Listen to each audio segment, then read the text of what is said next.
Thank you so much for joining me for another episode of You Are the One You Seek. I am your host, David, and dadgummit, I've got some things to say. Really inspiring, right? Middle-aged white guy has some things to say on a podcast. I can't imagine how many people are on the edge of their seat. Okay, actually, I'm not going to go down that road. That just gets really self-destructive, even if it's in good fun. I do like to actually tear myself apart comically, kind of just laugh at myself versus the old way, which was just tear myself apart and worry that I was going to disappoint God and maybe go to hell, which had a little bit worse implications on my psyche. Now it's just like, David, you're a fuck up, but I love you. So I hope that you are also seeing a little more of that these days, maybe having a little more levity with yourself when you just look at the absurdity of life and how it's been constructed on this earth. Maybe it gives you a little pause and an ability to go, maybe I'm okay, actually. Maybe I am the sane one. Maybe the way I feel inside is only a reflection of the chaos around me and not being generated from my own field. So right now we are in what I would call the human chrysalis period, and many others have shared these ideas, and I do believe nature gives us clues as to how reality works over and over and over. It's our job to basically pay attention and to wonder and to ask questions and not just assume that we know exactly what's going on. So I think we get to see what's happening to us play out with the transition from caterpillar to butterfly. And I'm no animal expert, biologist, scientist. I don't even know the right field to describe what you would be as an expert in what a caterpillar does, because my education is a little spotty, we'll just say that. But you watch this process of this creature that has one very distinct form, and its mobility is quite limited, and everything takes quite a long time to get from point A to point B and to accomplish a task. And then, out of nowhere seemingly, it forms a shell around itself and just liquefies, melts down all that it was, all that it knew, all of its structure, completely dissolving into liquid, into what looks like, from even a scientific perspective, is just oblivion and meltdown and entropy. And then magically, there's some process in which it all constructs itself back into this perfect form, which now has wings, which now can expand, which now has a completely different form, a completely different aura and essence, yet it's the same fundamental biological material, the same genetics that have now been transmuted and transformed. And it really is a magical process, and I believe that's where we are right now. But in the chrysalis, in the soup, in the chaos and the meltdown, and it feels fucking awful. I don't know that there's a day that goes by where I don't just feel a deep pain in my heart for the things that now have to be brought to light. And the fact that my daughters have to see this every day. You know, these men who prey on children, and it's an epidemic around the world. This isn't just our president. This isn't just, a few people. This is a large-scale global ring, and this is just one of them. Who knows how many other trafficking rings there are of this magnitude, and yet people in power who could do something have chosen not to. And it's really hard not to feel defeated by that and just hopeless. And to look at my girls and just to say, I'm sorry you had to live in this. I'm sorry that this is the reality that not only you have to live in, but that your grandparents on both sides of the family have decided to embrace somehow, have decided to allow as okay because it furthers their cause and their belief system and their agenda, when they can't see how fucking destructive and evil it is to my generation, to the younger generations. And I've heard it referred to as a lost generation.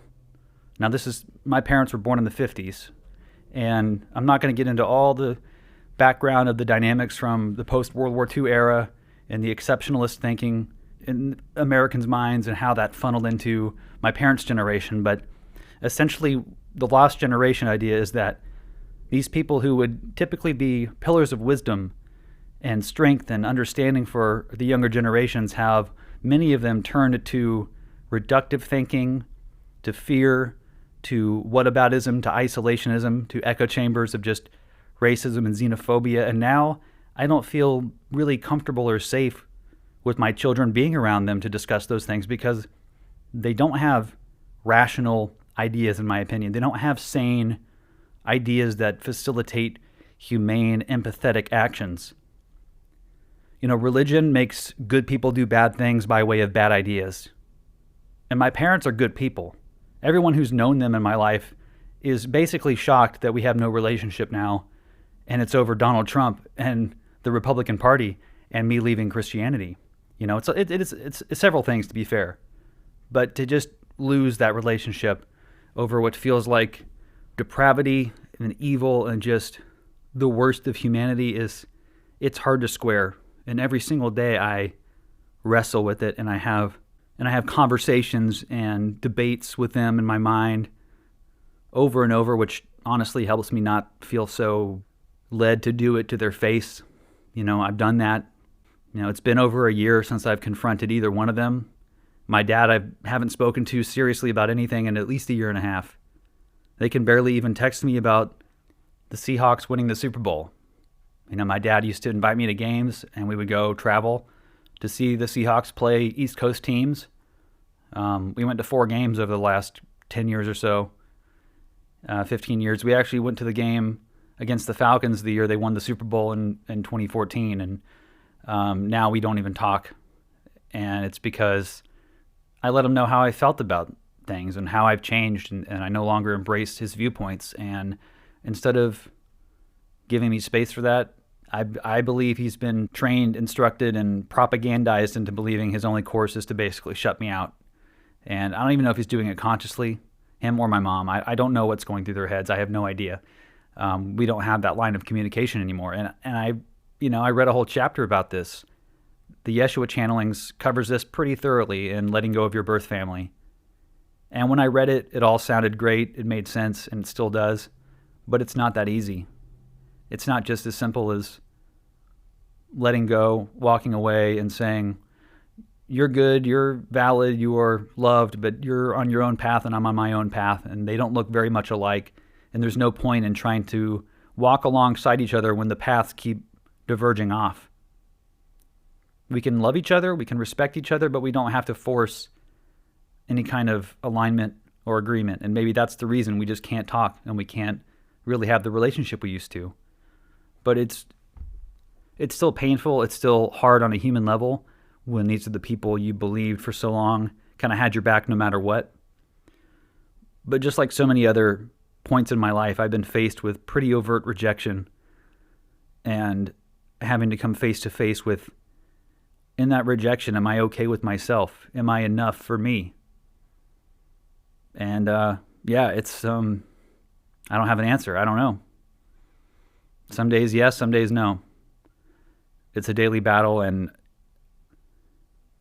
I wish I could just spit out this perfect wisdom that would apply to every single person, but that's just not the way it works.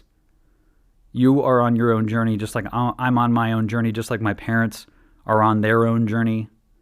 And it's not my job to fix or correct or save them as much as I want to help them. It's not my job. It's not your job either to save, to fix, to correct the people in your life who you love, who have just got it upside down and backwards, and you know it. Don't let them feel that judgment from you. But in order for them not to feel it, you have to let it go yourself. You cannot say the judgmental words, but people can feel that energy in your field. People pick up, we all pick up on each other's energy so much more distinctly than we believe.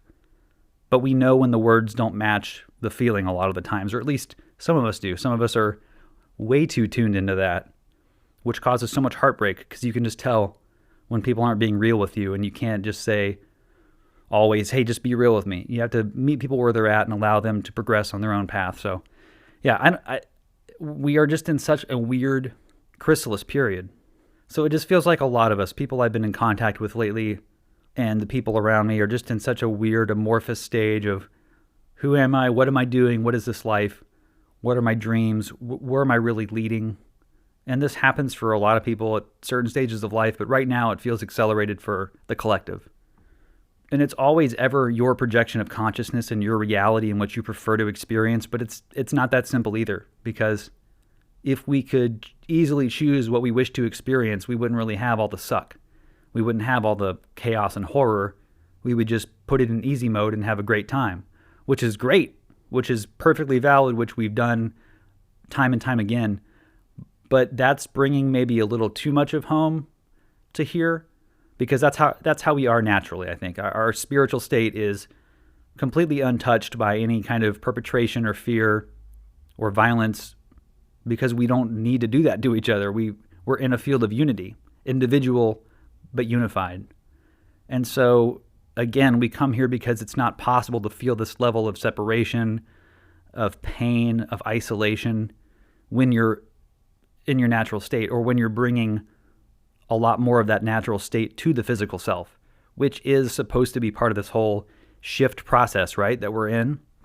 And if you're like me, you grew up evangelical, you were talking about the rapture and the end of times for so long, you've put a lot of stock into what's coming, right, or the big event, or the shift, or the flash of light, or all the things I've even talked about on this podcast with hopium in my voice, that it's coming, the Savior, Gandalf, coming over the hill with the staff filled with light to destroy the orcs and Uruk-hai, and yeah, you get the idea. I don't know that that's really what's going to happen. I think the shift is you, and I think the revolution is you. It's not about becoming something else, becoming something new, becoming more like something or someone else. It's about letting go of what's no longer you and seeing that for what it is. Letting go of what no longer serves you, what no longer reflects your inner desires in your heart, and to stop performing for other people, to stop giving them what you think they want when you could never satisfy them, because their desires change, their mind changes, their expectations change. All the people around you who maybe expect something from you will shift ever so subtly or overtly in what they expect, and you could never satisfy that. It's a moving target. Now, you're going to find people in your life who are with you, who are true gangsters, who are down with you no matter what you do, however much you maybe screw up the friendship or have your moments where you compromise the bond, that there's a loving willingness to forgive and just say, you know what? I love you for who you are even when you fuck up, if not even more when you fuck up, because it makes you human. Those are the relationships and people that we need to gravitate towards, to find your tribe, to find the people who accept you for who you are and don't need you to become something else to fulfill maybe a lack that they have in themselves, because that's usually where that stems from. We want other people to be impressive and to complete the parts of us that don't feel complete in ourselves. And you can see how codependency becomes such an easy drug to be addicted to need to find that validation from someone else, because we just don't seem to have the follow-through on self-love. It's just so challenging to stay in that field of, I'm enough, I am love, I am worthy, and then you go and you trip down the stairs and break your favorite whatever and get in a car wreck and someone cusses you out. I mean, I don't know. You name it. Whatever series of events seems to deflate the whole fairy tale of like, everything's fine and I am enough. And there's so many things in life that easily invade that peace of mind, that space of expansion and love. We let so much come in and just absolutely flatten it. And, I don't have an answer. I don't know why it is that way, other than to give us ample choices, to make choices for what we want. And so right now, in the time of the chrysalis, when we are melting down all of the old ways, when all the systems are collapsing, the financial systems, the power structures, the enforcement and military structures are beginning to show more and more whose side they're on, and it does not appear to be the side of the people. They're protecting the capital class and the Epstein class at this point. Let's call it what it is, the Trump-Epstein class. I know people get really riled up about bringing up quote-unquote politics or specific issues like this, but we're so far past that now, we have to be willing to talk about this openly. We have to be willing to rip open the wound again and see, why is this something that keeps happening throughout history, where the most powerful and quote-unquote elites of the world find the need to abuse, sacrifice, murder children. What is the obsession with sacrificing, eating, whatever fucking evil thing you want to do with children? Where does that come from? Why does it keep happening? Why is this a pattern in humanity? Why aren't we talking about it openly? I get it. It's horrifyingly upsetting. I break down in tears every day. I'm faced with more and more information and evidence about what's been happening, but we can't afford to just keep turning our eyes away from it and spiritually bypassing and just saying platitudes and it'll be okay. We have to be willing to step in and to actually do something tangible. And it's going to be different for everyone. Some of us, we need to express ourselves behind a microphone. Some of us are in the street with signs. Some of us are working in organizations doing the hard work. I'm still trying to find my lane to plug in, I'll be honest with you. It's been a really challenging stretch of feeling like the universe is just saying no and yield and relax, even though I feel so compelled to help and to save and to be part of the solution, other than boycotting, speaking my mind, sharing it with my girls. I'm very proud of them and their hearts for justice and truth in the right way, but it breaks my heart to see them have to face down at just such a deliberately wicked time. We are in a time of great darkness, and I don't believe that all of our songs and stories and movies have these same themes for no good reason, that it's just coincidence that there's always the darkest before dawn scenario in every movie. Almost every movie that we watch, there is the huge third act meltdown right before the lift, where Thanos has taken the Infinity Stones, and in that case he did wipe out half of the earth or whatever. That's a bad example. Again, we'll go with Gandalf, Two Towers, charging over the hill with the rod charged with light and love, and the light just simply illuminates and blinds the darkness. It doesn't have to crush or conquer or destroy like the movie with swords, and those are all more metaphoric. What we're about to do is to just shed light, and darkness will basically be exposed. It won't be destroyed or confronted in a way that we're used to, where we nuke it to hell. It's illumination, it's understanding, it's revelation, and we need to start interfacing with truth, hard truths, and the truths maybe we've been running from that are painful to face, because they're all there for us to learn from and to grow from and to understand, not to run from, to hide from, and to feel like we need to subjugate or crush or destroy interest in understanding or exploring these things or what leads to them. We got to stop doing that. We have to stop being so goddamn taboo about real life, because what happens is we allow pedophiles to run the world. All these conspiracy theorists who were talking about an elite cabal of child predators got laughed off, myself included, laughing them off because they tied it into Hillary Clinton and pizza parlors and all this stuff. And for all we know, that's true. The Clintons are all over the Epstein files. I mean, we have no idea what's really going on. But maybe instead of always being against each other and thinking the other side is full of it, maybe we should meet in the middle. Meet at the glass wall and see where there's connection. You don't have to come over to their side. They don't have to come over to your side. But you can see the humanity, the shared interests for life to be peaceful and loving. And for those who don't want that, then you don't have to interface or interact. There's going to be people who just want chaos and destruction, and it's not always our job to step in and save them or fix them or course correct. Often just get out of their way and let love be love and let light be light and let it play out on its own, because you don't have to force it. We're all moving towards light. We're all moving towards understanding, but we all get to choose however much complication and darkness or just expansion, challenge. It's however you want to frame it, however you want to define it. It doesn't really help to define things as dark and evil and to put judgment on it, because usually when you dig, the judgment in your heart is a judgment towards yourself.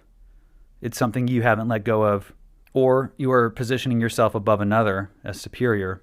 Even those who do great evil, it's very hard not to want to say, oh, clearly I'm better than that. Well, you can obviously make a very clear case how your actions in this life are very different from theirs, but we also don't know what we would do if we were born into a rich family, abused as children, funneled into a way of life where you were always told yes, never no. Everything was not only provided for you, but other people were hurt in order for you to advance. And what kind of person would you become if you were developing under those conditions? And I'll be honest with you, when I really think about that, I don't know if I'm any better than a Donald Trump or a Jeffrey Epstein or some of these people that we classify as some kind of demonic level of evil that we can't wrap our heads around. But I don't know that many people are immune from deep levels of corruption and inhumanity when they gain that much just privilege, power, and resources, which is why I don't think human beings are meant to live like that. I don't think our brains are evolved enough to have all of this excess and access. Our brains are really, truly only evolved for being in communities, for not reaching so far outside of ourselves. But at the same time, we now have this huge melting pot, and we have this choice where we can actually make it a huge tent and really involve everyone. It no longer has to be tribal and isolationist. And yes, it did work in the past, and there are many things we can learn from it, but we can also learn from integration and breaking down barriers and celebrating differences, not looking for ways to criminalize or vilify or come after people that look, think, talk, and act differently from you. Of course, the baseline is always no perpetration, right? I say this with the idea that we collectively do not allow others to perpetrate. And just like in many older systems and tribes, you simply isolate and exile the ones who do not want to participate. Not in judgment, not in hatred. You don't have to necessarily kill people or go follow the old ways of brutal penal enforcement. We can simply release people in love and say, I'm sorry, but this is not energetically compatible. And again, I don't know how all this is going to work. I see this beautiful future in my heart where we do emerge from this chrysalis period as butterflies and expansive, and our entire perspective completely shifts. And the things that used to feel so big to us, these challenges, just walking up this little tree branch, now we're flying. Now we're zipping around, moving to wherever we want to fluidly. We're free and expansive, and our perspective is now just being blown wide open, because now we're physiologically different beings, different creatures. Different DNA is now activated within us. And yes, we're not caterpillars, we're not butterflies, but maybe we're going through a similar process on a deeper level. And maybe there are many examples in nature to show us how we can move from darkness to light, how we can transmute challenges and difficult experiences and energies into an expansive, loving, new way. So the way I see it is either we are going through the goo phase of the chrysalis, and there is no butterfly at the end, there is no beautiful magical lift, there is only chaos and collapse, and we're all doomed. Or we are truly about to become a beautiful human butterfly, something that transcends all of our understanding of what we are and what we could be. But because we don't know, let's just default to love. Why not love each other? Why not use this time to show love and to expand and to hold out our arms to hug instead of our fists to fight each other? It doesn't matter what's going on around us. We always have a choice of what to embrace. Now, those choices, of course, are not always the same. They're not always of equal ease and difficulty. Sometimes the choices flow and make perfect sense. Other times they are grueling, agonizing, and they take us out of our center and who we thought we were and the narratives we had formed about what our future was going to be and who we thought we were going to be in light of that. But it's okay. It's okay to completely reinvent yourself every single day. I've heard that saying a lot. Change is the only constant. It's one of the more true statements that's been put in my life. It's uncomfortable. I've never enjoyed that statement that change is the only constant, because you want to know that there's stability somewhere, that there's peace to be had somewhere. There's somewhere you can go where you can just let your hair down, get on the stage and sing Pink Pony Club, baby. Like, for real, we all want that special place. That's why that song resonates so much, by the way, I think, with people, is because it speaks to a part of our heart that desperately wants to feel connection and belonging somewhere where we just are loved and accepted purely for who we are without having to be anyone else but that. That is a beautiful sentiment. You can just take a silly pop song and reduce it down to that, or you can choose to look at the energy maybe that drives it. And for me, I see the reason that song has touched so many people is not only because it's a fantastic pop song, but because its message is so filled with the future I want to live in, where we all have a special place we can go and just be ourselves. That they don't have to be, my place versus your place or some kind of rival or division. That it's different, but it's equally valuable. So let's dream together of a future where we celebrate differences instead of vilify, and that we hold each other up as beautiful, equal, eternal souls that never die, that only change. And when we realize that, when we truly understand in our deep being that all of us are eternal, that consciousness is permanent, we will just naturally lose the desire to perpetrate and to hurt and to offend against each other, because what's the point? But, while we're here, the point is to not feel that as much, to not feel the connection, to feel a sense of me versus you and my ideas against your ideas. I get the lessons for all of that. I get the point, but I'm personally ready for the end of that energy and the end of those cycles, and to move from karmic living to dharmic living, where we're living from the heart, from our creative center. We are perceiving from our third eye instead of from the lower chakras and the survival instincts, the fight or flight guiding most of how we arrange our lives. Can you imagine arranging your life around just joy and excitement and not the fear of death and the fear of not having enough money to pay your bills and the fear of not having enough money to get health insurance, to maybe pay for some of your medical costs? Now, I personally don't know if I'm going to live a long life because I don't really have access to good medical care.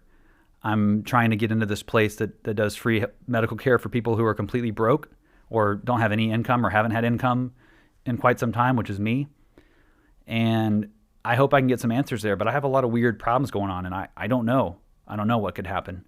And I've had so many conversations with my wife about that, like letting go of that fear of if I just drop dead and what will happen to them and her and the girls. But she's already had an experience of what life is like without me.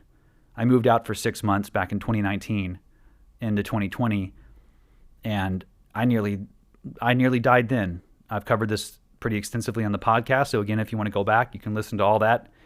But yeah, the point of all that is it ties into this idea that we're letting go of all these old ideas right now of the way things should be or the way we should organize our lives and try and please each other. And I'm seeing it a lot. I'm seeing it a lot happen with people around me where they're questioning the fabric of everything they've stitched together to this point and starting to realize that you don't have to live your life according to what you're told is the right way, and that beliefs and ideas get ingrained in so early on, and they can come from anywhere, and they can be the flimsiest of beliefs and ideas that don't really even hold up to the first line of questioning about it. But that's the problem, is we internalize things without questioning them, and then we run with that, and we bury it so deep we're not even able to really address directly what's driving it.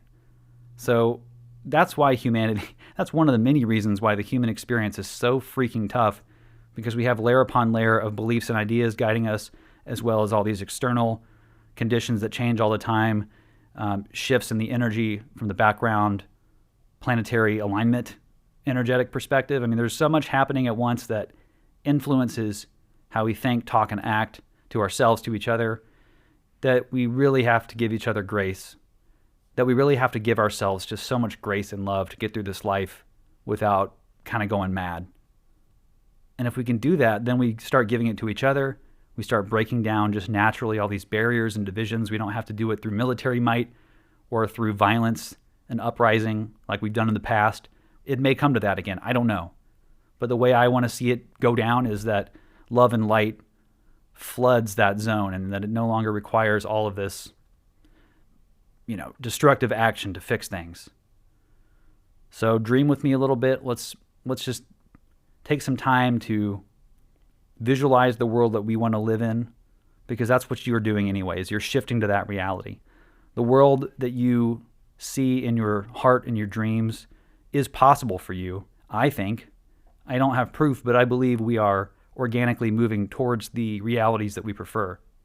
But it does require right now a navigation through an extremely dense, difficult, dark period, and we all have choices to make of how to react to those energies and how to react to the past and the current, the present, how to reshape each moment to be for our benefit.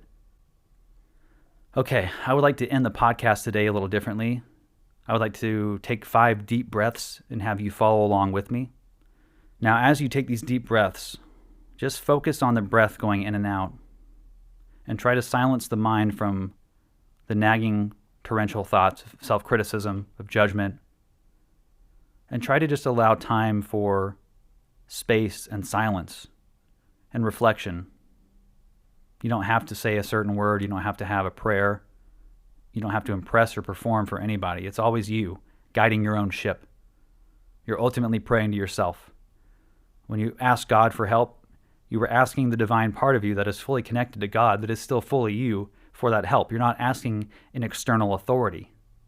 You are that God. You are that creator. You are the one who makes the path for yourself. And that path is perfect just for you.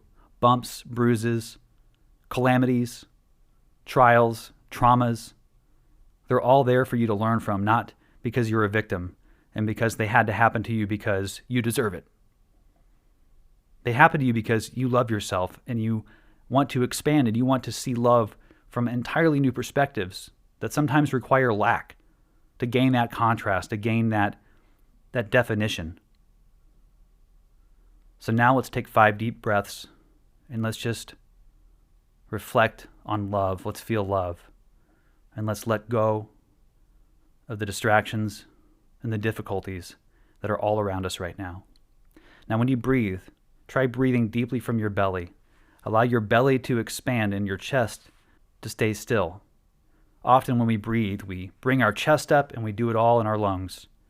But you actually get a lot deeper calming effect when you breathe deeply from your stomach, which takes some practice. You have to take time if you're not used to that. The way that I have found that works the best is to breathe deeply in my nose and allow my belly to just expand and come back in. So let's try that together. 5 deep breaths. Ready? In through the nose.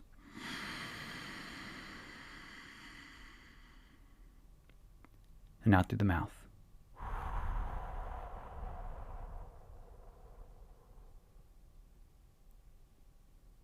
I am love and I am light.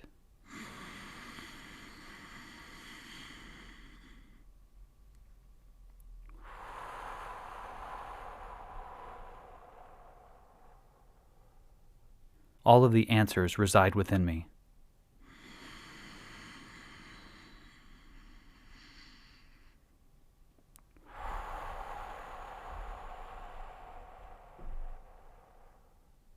I am never alone. I am never in lack.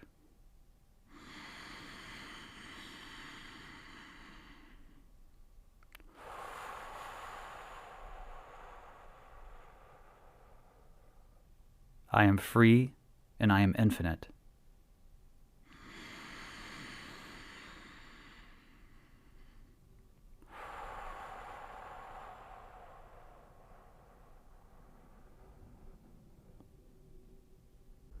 All of the answers reside within me.